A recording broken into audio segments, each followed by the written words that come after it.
Bonsoir, bienvenue sur 8 Mont Blanc. J'espère que vous allez bien. On a un défi toute cette semaine, c'est vous trouver un petit copain, une petite copine pour Noël. On va y arriver parce qu'on a testé avec Camille Copin qui prépare cette émission toutes les solutions possibles et imaginables de rencontres. Et nous allons bien passer la frontière aujourd'hui chez nos amis suisses avec un très grand réseau qui est développé à l'échelon européen. Merci beaucoup à vous, Stéphane Maillard, d'être avec nous. Vous représentez un très grand réseau qui s'appelle Unisys. Voilà, on va essayer de savoir un peu quelle est la plus-value de ces agences, ce que ça coûte, et est-ce qu'il y a une façon différente de draguer de part et d'autre de la frontière? Peut-être. Bienvenue en tout cas, vous êtes notre invité. Nous allons également adresser un clin d'œil pour une très belle idée. Sava Mont Blanc a fêté son 10e anniversaire, c'était au mois de juin dernier. Une collectivité d'hommes et de femmes est là pour défendre son territoire. Avec nous, notre grande championne de ski et aussi la patronne du marketing de cette marque Sava Mont Blanc, Perrine Pellen est avec nous.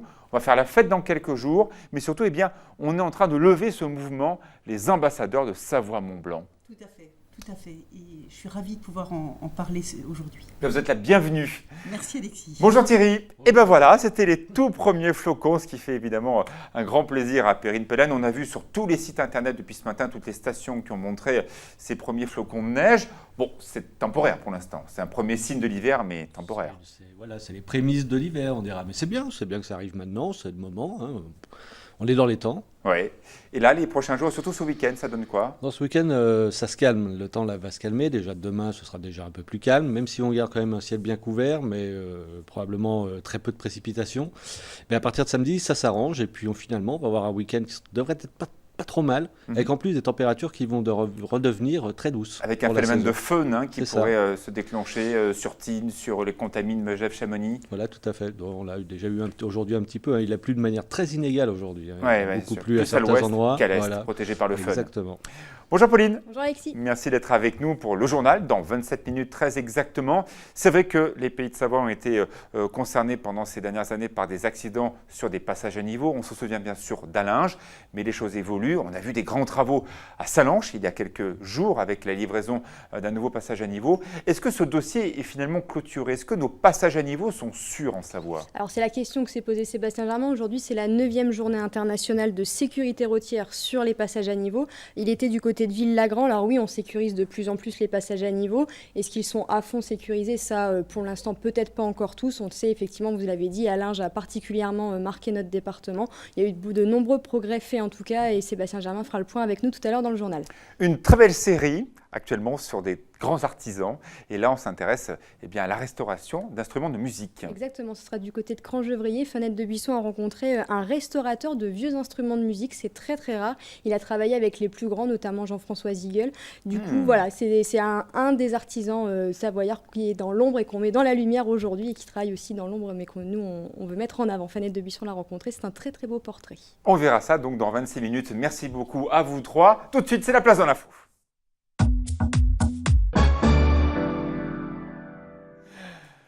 Comment rencontrer l'âme sœur? C'est la thématique de la place de l'info cette semaine. Merci beaucoup à Stéphane Maillard d'être avec nous. Vous êtes le président d'un réseau qui s'appelle donc Unisys. Alors, on a bien compris pendant toute la semaine les pièges d'Internet, mais aussi la force d'Internet pour les rencontres. Les applications pullulent.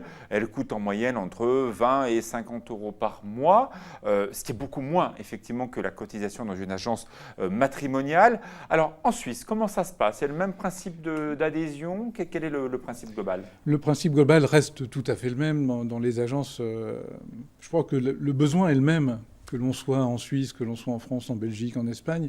Il y a vraiment une harmonie, je crois, de la thématique et de la problématique que peut représenter la rencontre pour une personne seule. On va essayer d'être très précis. En Suisse, bien sûr, il y a des frontaliers. Ils sont plus de 100 000 à passer la frontière tous les jours. Il y a beaucoup de gens de passage qui viennent travailler, par exemple, dans les organisations internationales à Genève pour 2-3 ans. Beaucoup de gens célibataires qui ont envie aussi, pourquoi pas, de tenter l'expérience d'une rencontre. Est-ce que vous avez des solutions pour ces publics-là? Je pense que déjà, la rencontre et l'amour ne connaissent pas de frontières. Enfin, c'est vrai que c'est une chose qu'on constate de part et d'autre de toutes les frontières, la Belgique, la France, l'Espagne, le sud-ouest de la France aussi.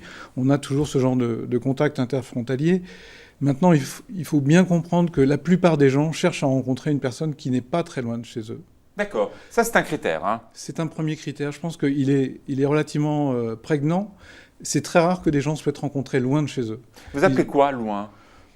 Parfois, c'est même en dehors de sa ville ou en dehors de son quartier presque, pour certaines personnes. Alors, il faut savoir que chez nous, en Savoie-Mont-Blanc, évidemment, en Suisse voisine, la mobilité est un enjeu important. Hein. Beaucoup de personnes font tous les jours 50, 60, 100 km pour aller travailler. Est-ce que ces critères-là, de proximité, changent un peu ou non? On retrouve les mêmes demandes? Je pense que le premier critère qui est important, c'est la localisation du travail. Et c'est vrai que dans cette région, les Savoies... Plutôt que l'habitation? Oui, peut-être plus que l'habitation, parce qu'à partir du moment où les gens ont l'habitude de cette mobilité et de ces déplacements, ils sont beaucoup moins casaniers au niveau de leurs rencontres. Mais encore faut-il qu'ils aient cette habitude de déplacement. Donc ça doit concerner effectivement pas mal de gens qui travaillent des deux côtés de la frontière, qui peuvent se déplacer. Donc on a des Savoyards qui sont en Suisse, qui sont sur la région de Genève. Vous êtes plus de 50 000 à nous regarder tous les jours depuis la Suisse, que vous soyez donc frontalier ou habitant de la communauté helvétique. On voit actuellement votre groupe, vous avez une véritable solidité, une expérience dans le domaine de la rencontre. Alors l'adhésion donc dans votre groupe par an, c'est à peu près 2800 francs suisses. C'est un peu plus cher que côté français. Pourquoi? Tout à fait. Parce qu'il y a des prestations, des services complémentaires de coaching, d'accompagnement qui sont fournis. Peut-être parce que simplement... C'est ce que vous appelez la montée en gamme? Peut-être une montée en gamme, aussi une prise en compte peut-être d'attentes spécifiques, parce que je crois que les consommateurs sont habitués aussi à certains types de prestations et il faut suivre les besoins de la clientèle. Donc on essaie de s'adapter de toute façon. Il y a une clientèle un peu internationale aussi du côté 54 helvétique. Nationalités à Genève et à Lausanne, beaucoup de personnes qui parlent anglais, mais aussi beaucoup de personnes qui ont du mal à communiquer. C'est pas simple d'arriver dans un bar lorsqu'on Et surtout travaille. des gens qui sont bien souvent transplantés, Oui, bien sûr. qui viennent d'ailleurs et qui ont des réseaux relationnels qui sont beaucoup moins tenus que des gens qui sont nés dans la région. Oui, Donc, et qui ce sont ont des gens des qui- réseaux d'anciens Voilà. amis. Et donc, par contre, ils ont beaucoup plus de facilité à aller vers les autres, peut-être aussi, parce que, étant transplantés, ils sont comme une plante qui arrive à pousser partout. Je vais vous poser des questions très précises, à vous de nous aider un petit peu à trouver l'âme sœur. Alors, tout d'abord, bien sûr, il y a ce réseau de 2000 personnes qu'on peut regarder si on est en Suisse. Clairement, moi, je donne 2800 francs suisses.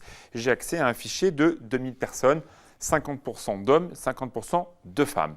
C'est beaucoup, mais peu par rapport à ce qu'on peut trouver sur les sites de rencontres. Oui, ça n'a rien Vous à voir. assumez. Ça n'a rien à voir. Et je pense qu'il faut quand même toujours différencier l'importance d'un fichier du facteur recherche. C'est-à-dire que chaque personne qui s'inscrit dans une agence, Chez vous, tout le monde paye. oui, chaque personne qui s'inscrit dans l'agence arrive avec un besoin, une attente spécifique qui est très personnelle. Et D'accord. on ne peut pas dire qu'on va préparer une sorte de stock, ce qui serait absolument insupportable d'un point de vue humain, en prévision d'une éventuelle personne Bien qui sûr. s'inscrive. Il faut vraiment Mais prendre moi, en si je paye considération... 2800 francs suisses, c'est que je vais être sûr de rencontrer suffisamment de gens qui me plaisent. Oui, tout à fait. Donc il faut qu'il y ait une prestation qui soit assurée dans le temps, c'est-à-dire qu'il ne faut pas abandonner les gens en cours de prestation. Donc on a une prestation qui se poursuit tant que les gens n'ont pas trouvé la bonne personne. D'accord, donc Stéphane Maillard, très clairement, si moi je vais vous donner 2800 francs suisses, tant que je n'ai pas trouvé la bonne personne, vous m'accompagnez. Tout à fait. Si je ne trouve pas pendant 4 ans ou 5 ans, comment ça se passe? Et on a une limite qui est un nombre maximum de 40 rencontres, de personnes rencontrées. C'est comme chez nous à Pôle emploi, au bout d'un certain temps, vous ne trouvez Voilà. pas votre boulot, vous nous Bon. donne un office. Donc, Vous donnez quelqu'un d'office on apporte aussi une garantie de remboursement pour les gens qui n'ont pas trouvé au terme de ces 40 rencontres. Ah, Ils ont la possibilité de souscrire cette garantie, qui est un petit peu comme une garantie annulation pour un voyage. d'accord. C'est-à-dire si au terme des 40 rencontres, ils n'ont pas C'est trouvé... très intéressant. Donc vous garantissez 40 rencontres, mais ça peut être aussi 40 personnes qui ne me conviennent pas du tout. Tout à fait. Enfin, ou à qui vous ne plaisez pas. Et donc, il y a toujours un facteur de hasard dans la rencontre. Et on considère que si au bout de 40 rencontres, vous n'avez pas trouvé la bonne personne, C'est vous peut-être que la pouvez... personne n'est pas mûre aussi pour Voilà, rencontrer ça peut quelqu'un. être... Mais en général, quand même, les gens qui font 40 rencontres, c'est qu'ils sont mûrs, et c'est qu'ils ont envie de le faire et qu'ils ont une réelle motivation. Donc si jamais, au terme de ces 40 rencontres, l'adhérent n'a pas trouvé la bonne personne, il peut se faire rembourser intégralement. Des réponses courtes, merci en tout cas de jouer ce jeu-là. Les photos, bien sûr, sur les sites internet, on peut voir beaucoup de photos, même sans connaître ni le son de la voix, ni même ce que font les personnes. Vous, est-ce que vous laissez ce fichier des 2000 personnes comme ça, libre de tout, ou non, au contraire, vous commencez à présenter les personnes par rapport à des profils qui pourraient bien matcher avec votre adhérent? On a bien entendu une étude de personnalité qui vient compléter notre appréciation personnelle lors des entretiens, mais je crois que le plus important, c'est que les gens se rencontrent. D'accord. Et le filtre des photos est très gênant parce que parfois, C'est-à-dire, expliquez-moi. beaucoup de gens, quand ils voient des photos, refusent de rencontrer les personnes. Donc, et ils passent peut-être à côté d'une bonne rencontre. Parce qu'une rencontre, ça peut être un sourire, ça peut être le son de la voix, ça peut être un parfum, ça peut être beaucoup de choses qui ne sont pas reproduites dans une photo et qui ne seront jamais reproductibles dans une photo. Et donc, on n'a jamais poursuivi les expériences parce qu'on a expérimenté les photos et on s'est toujours rendu compte que c'était un frein terrible. Donc, premier conseil, c'est pas trop traîner avec les photos, aller assez vite à la rencontre. Peut-être prendre un endroit pas trop guindé, un peu ouvert, pour que si ça ne matche pas, vous pouvez facilement, au bout de l'apéritif, partir. Il ne faut pas se sentir piégé dans un rendez-vous trop long. Si au bout de quelques minutes ou on se rend compte qu'on n'est pas fait l'un pour l'autre, il faut pouvoir se libérer. Un deuxième conseil, on l'a vu, les personnes qui travaillent sur Genève, sur Lausanne ou également en Savoie-Mont-Blanc bougent beaucoup. On est le premier département voyageur en Savoie-Mont-Blanc, de gens qui partent à l'étranger. Est-ce qu'il faut traîner à s'envoyer des chats et à discuter longtemps, ou est-ce que c'est un peu dangereux pour la rencontre? Il faut là aussi essayer de vite avoir ce contact avec la personne. Disons que tout ce qui est communication, chat, des échanges que peuvent avoir les gens sont très libérés. Et donc, ça donne une fausse impression de spontanéité. Et ça joue en défaveur parce qu'au moment de la rencontre physique, il va y avoir une sorte de contre-coup qui va rendre les gens plus timides. Il vaut mieux passer directement à l'étape de la rencontre, de se voir, discuter, échanger, parler de sa vie et de ses objectifs et ce qu'on veut faire. Ma troisième question un peu cash, désolé, faut-il coucher le premier soir? Non, je ne pense pas que ce soit une obligation du tout. Je pense qu'il faut apprendre à se connaître comme dans la vie. Et bon, après, chacun mène sa vie sur le plan sexuel comme il l'entend. Mais il n'y a pas une obligation. C'est vraiment pas, je pense, un conseil donné aux gens de brûler des étapes. Il faut quand même se connaître comme dans n'importe quelle rencontre. Et dans une agence, ça ne fait pas exception. Il faut se donner un petit peu de temps. Dernière chose, la rencontre, c'est toujours une magie. Est-ce qu'on peut prévoir de rencontrer l'homme ou la femme de sa vie? Ça, je pense que c'est très difficile. Le slogan de notre enseigne, c'est « Nous aidons simplement le hasard ». Je pense qu'il y a une part d'alchimie que personne ne peut maîtriser et qui fait que... Donc vous n'êtes pas un magicien? On n'est pas des magiciens. Et je pense que personne ne peut prétendre, avec un coup de baguette magique, décider de l'avenir amoureux de deux personnes. Il faut leur donner cette occasion. Je crois que les gens, aujourd'hui, sont dans une sorte de désert affectif parce que leur travail, parce que les enfants, parce que la séparation les a un peu heurtés. Et se préparer soi-même à l'idée de rencontre. Oui, mais je pense qu'ils sont prêts, puisqu'ils viennent nous voir.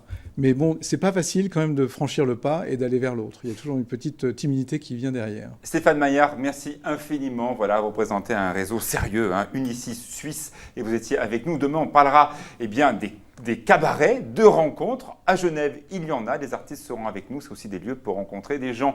Merci beaucoup. Tout de suite, la pub, la météo, et après, on parle des ambassadeurs de Savoie-Mont-Blanc. Tout de suite.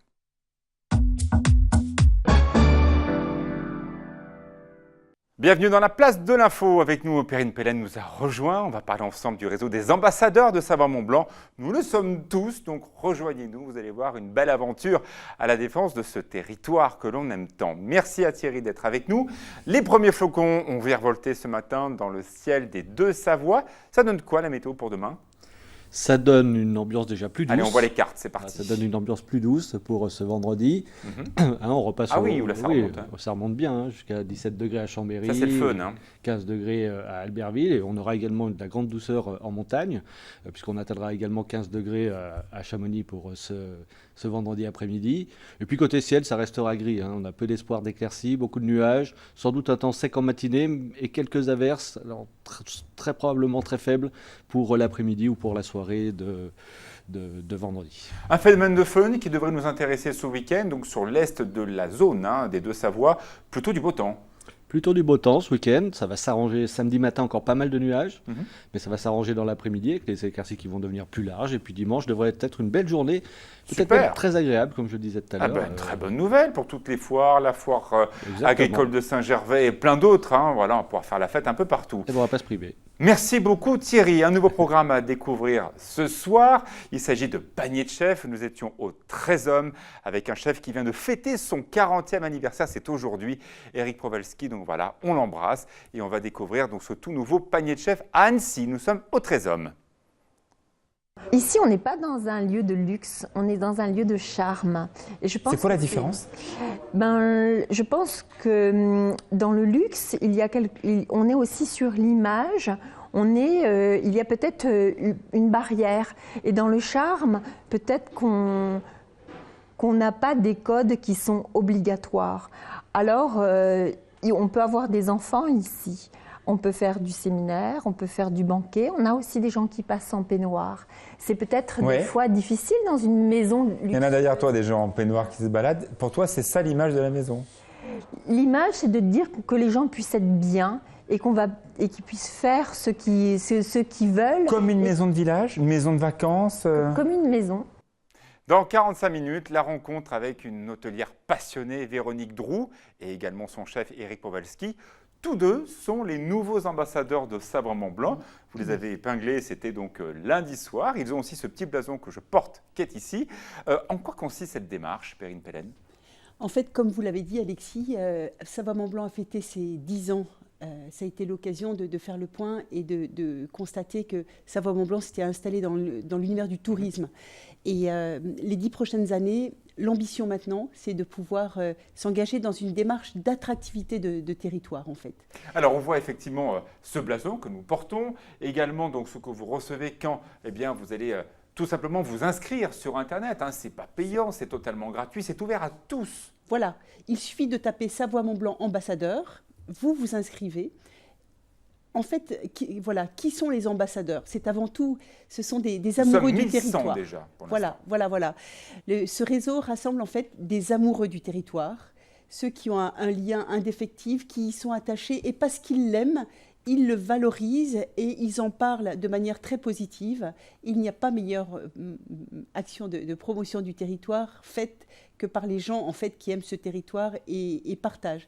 L'idée, c'est de réunir des gens qui ont envie de contribuer, de faire des actions, de partager et de valoriser la destination. Alors, il y a des chefs de cuisine, il y a des sportifs, il y a des patrons d'entreprise. Tous ces gens-là ont un seul point commun, plein d'autres bien sûr, mais en tout cas un point commun important, c'est de défendre ces savoirs, qu'ils y habitent ou pas d'ailleurs. Voilà, tout à fait. On le voit à quel point, je pense que ce qu'on peut dire aussi, c'est plus on est loin du territoire et plus on a un lien très fort et on est fier de se revendiquer du territoire. Par exemple, cette semaine, voilà. Que ce n'est pas parce qu'on vit en Savoie et qu'on la voit tous les jours qu'il ne faut pas se mobiliser. Au contraire. Voilà, au contraire. Donc l'enjeu, dans une première phase de recrutement, c'est de créer un mouvement, de créer une forme de mobilisation locale pour que quelque part, les Savoyards, les Hauts-Savoyards s'approprient ce territoire. Ils ne s'en rendent pas forcément compte, mais c'est à eux de porter haut et fort les couleurs de ces territoires. Pourquoi? En fait, in fine, c'est pour rendre encore plus attractif la Savoie et la Haute-Savoie, apporter de la valeur ajoutée dans les actions des uns et des autres, in fine, que ce territoire, ils sont encore plus dans la présence à l'esprit en fait de tous. Puis il faut être au niveau de l'attente. Quand on voit tous nos amis hivernants, estivants, vacanciers qui nous disent à longueur de temps mais que c'est beau chez vous, alors nous, on se marre parce qu'on sait que c'est magnifique. Mais eux nous le disent, nous aussi il faut le dire. Voilà, effectivement. Il faut le dire, le redire et faire en sorte de valoriser à sa manière. Quand on voit la richesse des talents de notre territoire, on parlait de panier de chef tout à l'heure, mais il y a également, c'est vrai qu'on parle des produits, le vin, les produits de Savoie qui sont très singuliers. On est fiers en fait de certaines choses. Donc l'idée, c'est de valoriser le département à travers des thématiques emblématiques singulières du territoire et c'est comme ça qu'on fera rayonner haut et fort Savoie Mont Blanc. Mardi 15 novembre prochain, il y a une belle fête qui s'organise justement au cœur du territoire des Vins de Savoie, au cœur de Savoie, à Montmélian, où toute cette communauté de gens vient. Et ce qui est très intéressant, c'est que le taux de retour est plus qu'important. Les gens ont reçu donc leur badge à la maison, une petite charte pour partager les valeurs de ce territoire. Et les gens ont envie de répondre présent, ont envie de dire « moi aussi j'y étais ». Voilà, effectivement, on sent à quel point c'est une communauté qui est réactive et qui a une forme d'attente et qui, c'est vrai qu'avec les réseaux sociaux, on peut imaginer beaucoup de rencontres, mais ce qu'on souhaite, c'est que ce réseau il soit vivant, c'est-à-dire qu'il y ait des rencontres physiques. Et c'est dans cet esprit-là qu'on va organiser 4 rencontres Savoie Mont Blanc. Donc la première sur le thème du vin, pour illustrer un peu la montée en gamme, parce que la valorisation du territoire va en fait passer par la valorisation du meilleur du territoire. Et puis, au-delà des rencontres, ce sera aussi l'occasion, on a envie de chouchouter nos ambassadeurs et de les inviter. Ce sera par exemple le cas à Courchevel, à la Coupe du Monde de ski qui se déroulera le 20 décembre, où là, Courchevel nous offre un grand nombre de forfaits et on sera très content de pouvoir à la fois les inviter pour la Coupe du Monde et les chouchouter en tant qu'ambassadeurs. Vous connaissez le dicton, il n'y a que les montagnes qui ne se rencontrent pas. Et bien là, justement, c'est l'occasion de faire des rencontres dans ces soirées, se faire de nouveaux amis, pourquoi pas des rencontres aussi. Voilà, il y a le dénominateur commun qui est en fait l'amour du territoire. Et après, l'idée, c'est de créer cette dimension networking. On est plutôt dans le networking que les... Mais voilà. tout, c'est pas un secret, mais dans une réunion organisée à Paris par un certain Michel Barnier, Laurence Ferrari a fait la rencontre d'un certain Capuçon. On sait qu'ils sont mariés aujourd'hui. Voilà. Alors qu'ils n'avaient que comme point commun la Savoie. Voilà. Voilà, Et tout est l'idée, possible. c'est que, voilà, inventer, co-créer ensemble. Voilà. L'idée, c'est que ce réseau y vive et qu'il soit aussi inventé avec les membres du réseau. Donc, pourquoi pas ? Pourquoi pas? En tout cas, cette passion du territoire, on l'a tous, on aime tous vivre ici.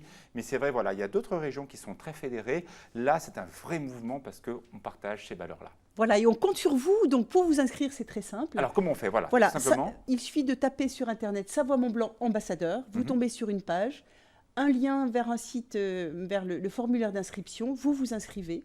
Et il n'est pas encore trop tard si vous voulez participer à la rencontre du 15 novembre. Ah oui, faites-le Donc, là. inscrivez-vous parce qu'on a envoyé un save the date et l'invitation finale sera envoyée vers le 25 Et on le octobre. rappelle, Donc, il vous reste une semaine. C'est totalement gratuit, il n'y a pas de préemption, ce n'est pas un club fermé, loin de là. Voilà, ouvert à tous et on compte sur vous surtout. Merci beaucoup Perrine. Tout de suite, Thierry Paul pour la météo et le journal, Pauline Pourceau.